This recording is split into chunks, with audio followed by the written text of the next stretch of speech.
EPAWA meteorologist Bobby Marchich here with your outlook for October 7th, 2024. It is Monday. We are back to work, and Kinsley's Family Market in Broadheadsville, Monroe County, Pennsylvania sponsors the Monday video forecast. What do you call a tailgating party with no snacks? A foul play. Just stop into Kinsley's ShopRite and pick up all of your tailgating favorites, from chips and salsa to fried chicken and barbecue ribs. And if you don't want to cook, that's fine. Just call their catering department and order up your favorite foods. Best of luck to your team and enjoy your next tailgating party. They are Kinsley's Family Market in Broadheadsville, Monroe County, Pennsylvania. Proud longtime sponsor of the Monday video forecast. So we had a cold front that moved through overnight. Few showers with it, not much, but that is not going to be off the coast this morning. So the area low pressure driving was up here, and here's the frontal boundary like that. So we're going to have any morning clouds that are lingering this morning give way to gradually clearing skies and becoming mostly sunny throughout the course of today. We're going to have some cold air advection involved with this, but it's not going to be overly impressive initially. I think we're going to have another reinforcing front come through on Wednesday. It'll be a dry front, won't even be noticeable, and that's going to lead to the coolest day of this week being Thursday, but we're going to certainly be cooler than we have been once we get past today. Today's going to be kind of near average. 66 to 72 is the temperature spread. Then we go a little bit lower here on Tuesday. 64 to 70 is the spread. And we keep kind of ticking down all the way until we get to Thursday. Friday will have some recovery as that trough that's responsible following this cold front moves out. But we are expecting mostly sunny skies straight through the end of the work week. And in fact, the beginning of next weekend, at the very minimum, is going to be mostly sunny as well. So we are going to have another feature to watch this week that will not be at our forecast area, and that is going to be over the Gulf of Mexico, which I'll show you in a minute. That is going to be Hurricane Milton, which is now, at the time this video was recorded, a strong Category 1 on the verge of Category 2. And as a matter of fact, by the time most of you are watching this on Monday morning, we'll have already achieved Category 2 status, as we can already see it exploding pretty rapidly across the Gulf. But just moving this forward for our area today, here's that trough that we're going to have settling in. This is Tuesday afternoon. You can see that trough is going to be settling over our region and giving us not only nice weather, but cooler weather for much of the work week. We are going to have, as that trough lifts out, a temporary warming trend once we get to Saturday.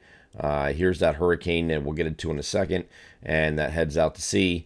Here is the end of the week. We get to Friday. We have a big high pressure, huge, expansive high pressure sitting out here over the Tennessee Valley, and we'll be under the influence of that at the end of the week still, and that's going to go into the weekend. Once this high pressure moves a little bit in a different direction, it's going to allow for a little bit of some ridging ahead of this next reinforcing front that's going to come through overnight Sunday night. So we're going to have an opportunity for a warmer day on Saturday with temperatures slightly above average temporarily. And then Sunday looks like it's a mix of clouds and sun that we're dealing with, and temperatures pretty close to average once again, maybe very slightly above. But this entire stretch through the entire next 7 days looks like it's going to be dry in its entirety.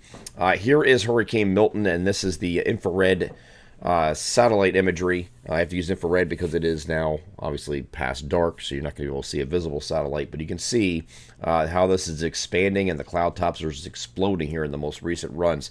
National Hurricane Center went into that, or the last update they had was at 11 p.m. I'm actually doing a video here at about 11:20 this evening, so I have the latest advisory information, which has this as a strong Category 1 at this time. And that was before this explosion really took place here. So it's probably going to go up overnight, and by the time most of you are watching, we're going to see this be Category 2 at a minimum, maybe even pushing Category 3, a major hurricane, by the time we get to during the day here on Monday. Now, the expectation with this storm is that it's going to continue to grow.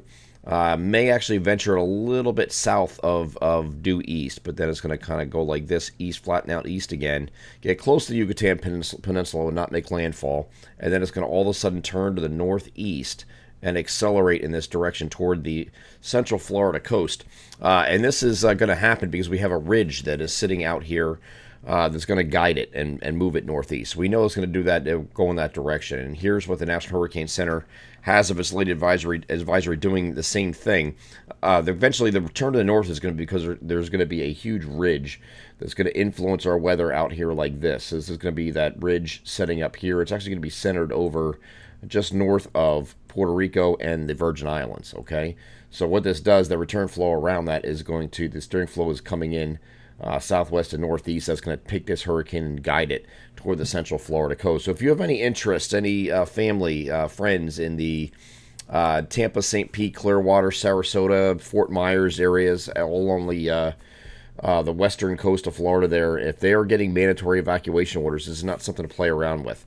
Very rare to see a hurricane take this kind of path toward the central Florida coast. As a matter of fact, Tampa usually misses out on most of these. This might not be one of those times. And we have, if you know about the Tampa, St. Pete, Clearwater area, there's an inlet there that is going to be very susceptible to any storm surge concerns. That's probably going to be one of the biggest threats with this. Is the storm surge. It'll be 10 feet or greater in some places. That's over normally normally dry ground, where the water rises above that level. And it's just being forced in by the hurricane. All that ocean water being pushed on land under normally dry land, and that's not even including any of the rainfall that's going to be occurring with this system, or even considering the fact that it's going to be a major hurricane at landfall, Category 3 or greater. I do think somewhere along its path here, this has the potential to be a Category, there's actually forecast to be a Category 4 hurricane by the National Hurricane Center when it's down in this area right in here, when it's right about here. Category 4, possibly even Category 5. There may be a little bit of weakening as it heads towards the coast here. A little bit. It's going to a lot of uncertainties with that, but there could be a little bit of weakening because we're going to start dealing with a little bit more in the way of vertical shear working against that the structure of the hurricane. Does it have enough time to weaken it significantly before landfall remains to be seen? We don't know.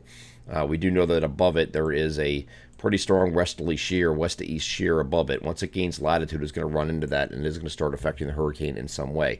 Is it going to be something that just goes from Category 5, 4, 5, and down to just 3 at landfall? Probably most likely that.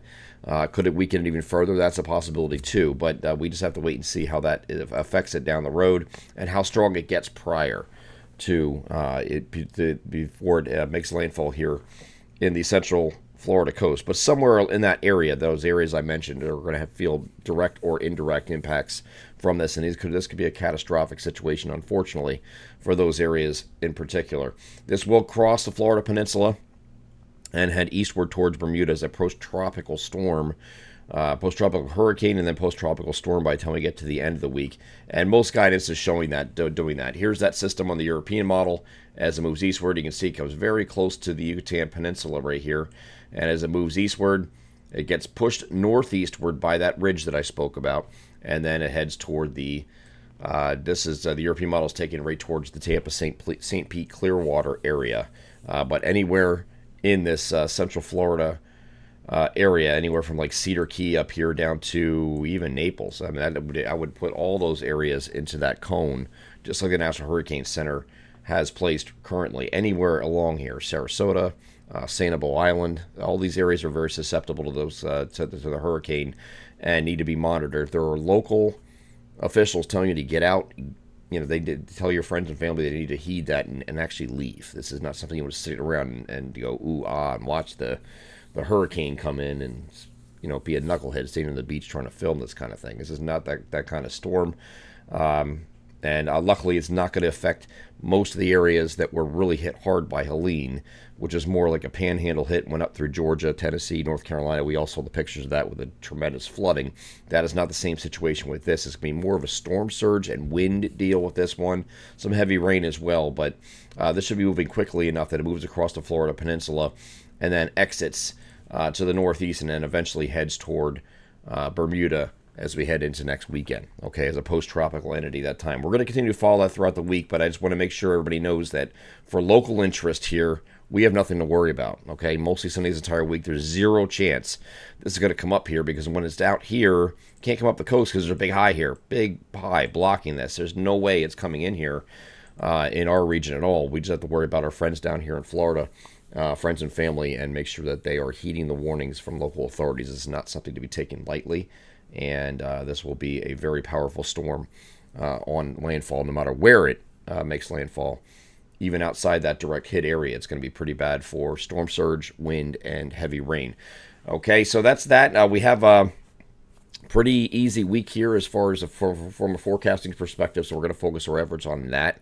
And we have some utility clients that we prepare for, for even out of state locations because they have mutual assistance they provide to other areas that need it for disaster relief and this kind of thing. So we'll be busy with that this week on the client side of things. But we'll cover this every single day up until landfall, which looks to be Wednesday right now of this upcoming week.